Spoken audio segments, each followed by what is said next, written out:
Hola, ¿qué tal? Buen día. Mi nombre es José Ramón Rizo Guerrero. Soy alumno de la Universidad Politécnica de la Zona Metropolitana de Guadalajara. Estoy estudiando la licenciatura en terapia física. El motivo de este video es para hablar sobre la circulación sanguínea mayor y menor y ruidos cardíacos. Comenzamos por describir qué es la circulación mayor y menor.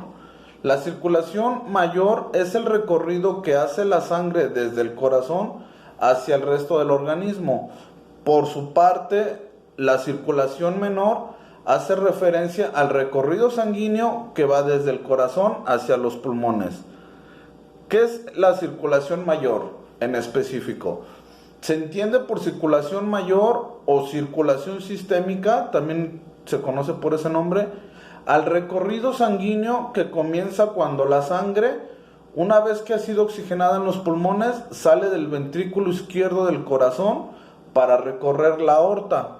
La sangre que a partir de este momento ya carece de oxígeno y contiene dióxido de carbono viaja a través de las venas periféricas para llegar a las venas principales, que en este caso que es la vena cava superior e inferior. En general, la función de la circulación mayor o sistémica, como se los mencionaba, es oxigenar las células, así como cargar y transportar los desechos del organismo. Ok, vamos a hablar de la circulación menor. ¿Qué es la circulación menor?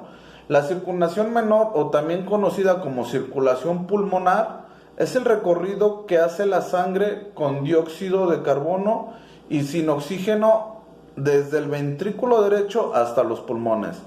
La función en general de la circulación menor, o también llamada circulación pulmonar, es la oxigenación de la sangre en los pulmones. Vamos a hablar de los ruidos cardíacos. Los ruidos cardíacos son sonidos breves y transitorios producidos por la apertura y el cierre de las válvulas. Se dividen en sistólicos y diastólicos. Se identifica como R1 o R2. El primer ruido, R1, se produce al cerrarse las válvulas aureoventriculares, que es mitral y tricúspide.